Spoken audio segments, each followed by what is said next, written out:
Welcome to Lyme Island Recreation Area.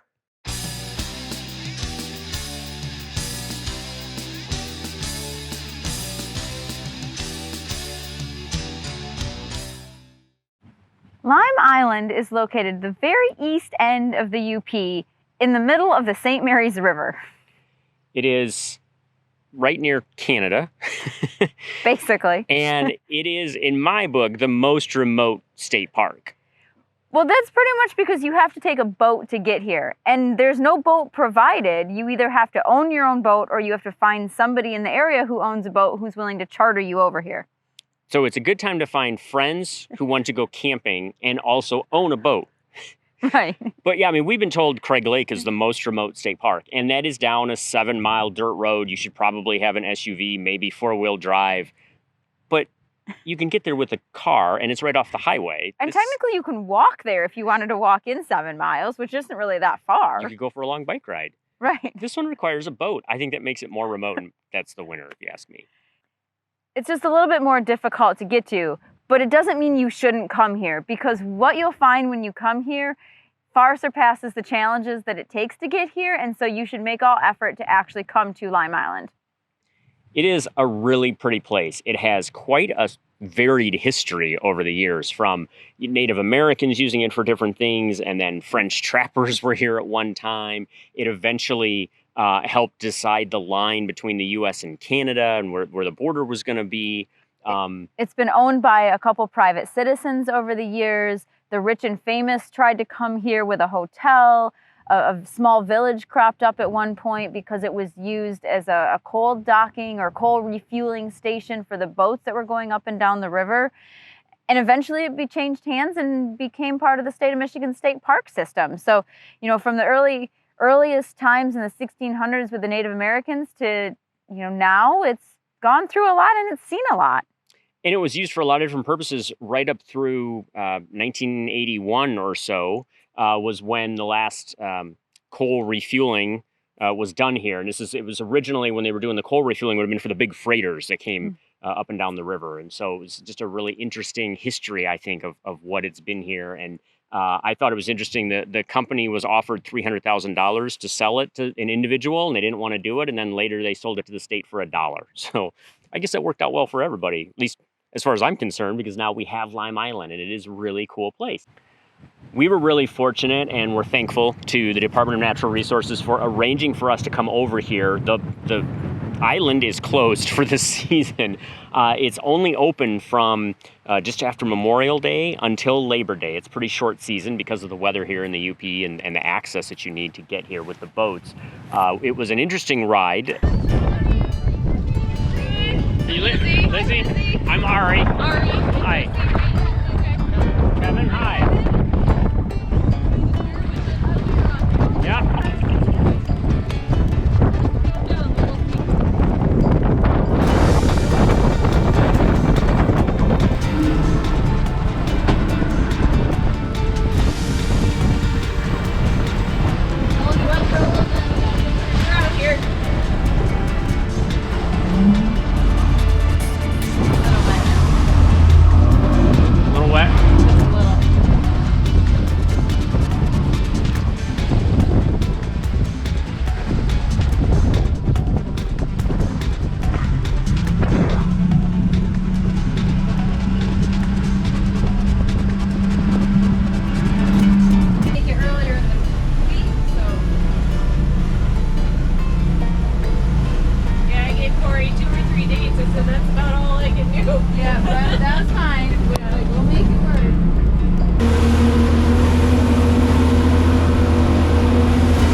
Fun. Not too bad of a ride, just a typical jaunt across the St. Mary's River. The river was really rough on the way over, but then we got here and it's like the sun came out, the blue skies were here. It was just a magical place when we got here. But big shout out to the DNR for for allowing us to do that. Big thank you for that. Big thank you to Corey and to Lizzie, who we're going to talk to, one of the rangers here, and just a great team effort to get us here today.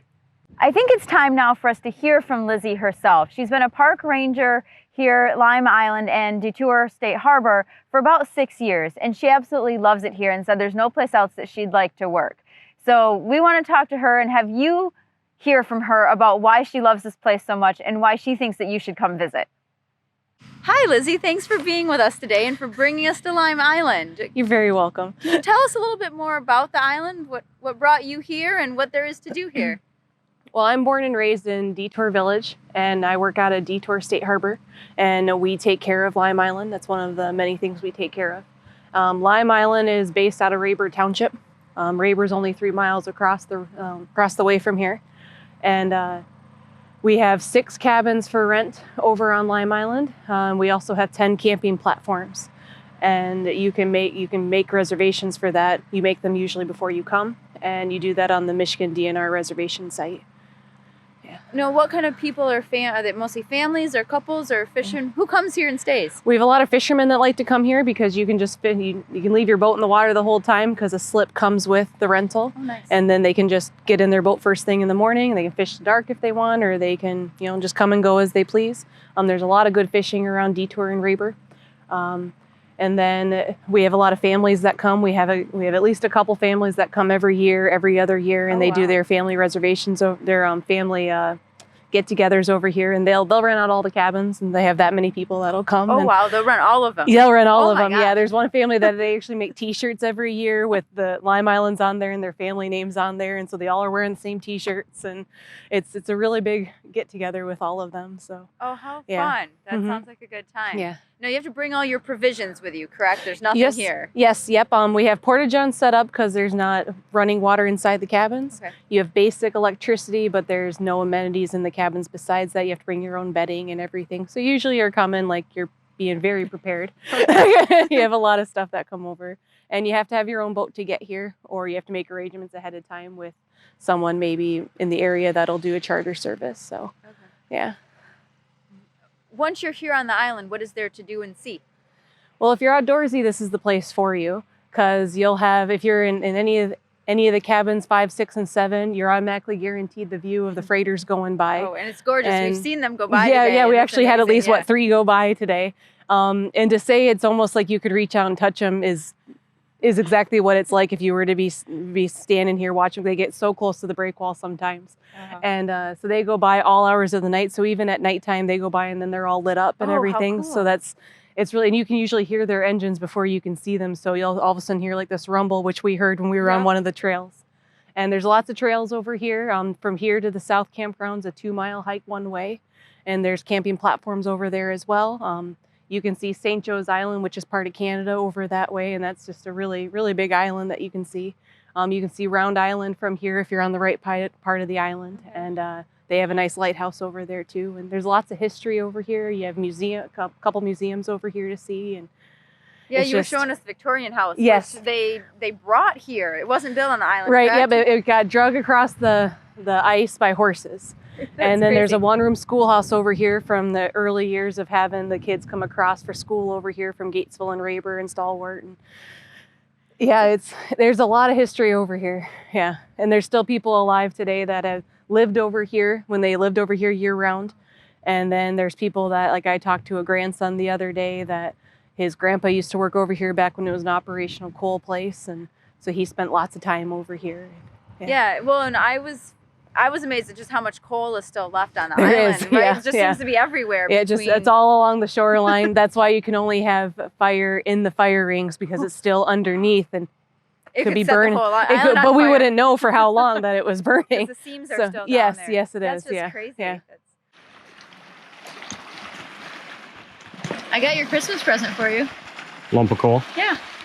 There's a whole bunch of it if you'd like some more. Yeah. And you'll see some wildlife over here. There's in the springtime, you see baby bunnies everywhere. They're only about like this big. I've moved some of them before because they were in a area that I felt they weren't safe for where we mow and stuff. So they're only about yay big, but there's rabbits all over. You see signs of coyotes. We actually just saw deer last week when we were back on a trail, and there's been signs of bear over here. And You said some eagles too, yeah, oh right? yeah, we have lots of eagles that watch us work. Yeah. Well, and we, Yeah. Ari and I just gone out hiking, and we did see 2 snakes go, kind of past nice. us too. Yeah, So, I mean, yeah. not There's anything lots big, of but snakes over figured here. there's Yeah. probably a good place for them. They're going to be undisturbed. Yeah, stay in the woods. Right. But that is really neat that you have a little bit of variety of wildlife here as well. Oh my for gosh, people. yeah. Yeah. I'll just say it's the best place. It's the best hidden gem probably of Michigan, I'll say. Yeah, it's Why not? wonderful. Yeah. And then it's funny if you were to talk to people all over the state, how many people have had a hand working over here, because at one point the National Guard came over here and they did some work.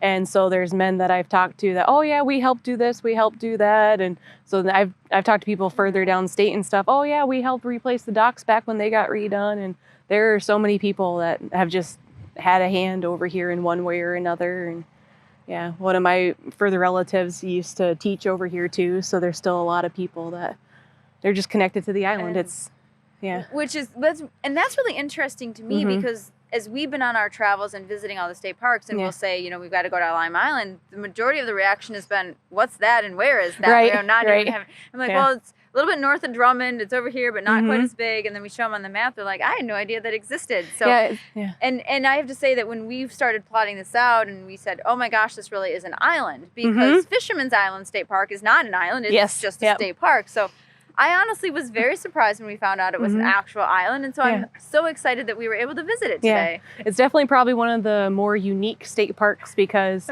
you can't just drive to it. You know, if you like I said earlier, if you want to come here, you want to come here. You're pretty determined, and you're gonna find a way to get over here. And once you're over here, I'm sorry, you're gonna love it. You're absolutely gonna love it. It's just, especially if you like nature, like it's so peaceful, so quiet.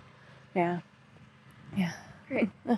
So how big is Lyme Island? I guess we only really saw a small part of it right here on this end, but you said there's a south end as well. There is, yep. Lyme Island's just over 900 acres. Yeah, so there's a lot of island to it, and I would love to. I've never even seen every inch of the island yet, so I'm sure there's things to find everywhere if you venture off the trails a little bit, as long as you watch out for poison ivy. Yeah. Which means even if the cabins are full, there's 6 cabins. They each sleep around 2 to 8 people. Yep. So it's not like the island's going to be crowded by any means. Right. Even if the cabins are full, you're still looking at under 100 people over here. And then the camping platforms are still available. So yeah, you're not going to feel all packed in and stuff. You still got lots of running room and everything. And kids like coming over here too, because they can just run free a little bit. And I mean, there are trails, but you're not opposed to them kind of wandering off and exploring either. Yeah. That makes it really nice. This does feel like a hidden gem, and I'm glad really we were is. able to experience that with you today, Yeah. to feel the love and the excitement about what this place has to offer. I'm really glad you guys came over here. It means a lot for us that you came, and it's very passionate topic if you talk to anyone locally around here, because everyone's got a lot of ties. There's a lot of families that are still around that have a lot of ties over here, and so it's a very passionate conversation to have with people. So we're really glad you guys came. Well, thank you very much. Yeah, thank you. Yeah. Another big thank you to Lizzie and the rest of the DNR team for spending some time with us today and making sure that we can learn about the history so that you can learn about the history and this place and what it has to offer. And hopefully when you're in the Upper Peninsula, you can make some arrangements to get out here yourself and spend some time camping and hiking the island and just exploring the nature and the historic buildings that are here. So keep on trekking, sometimes by boat. And we'll see you out there.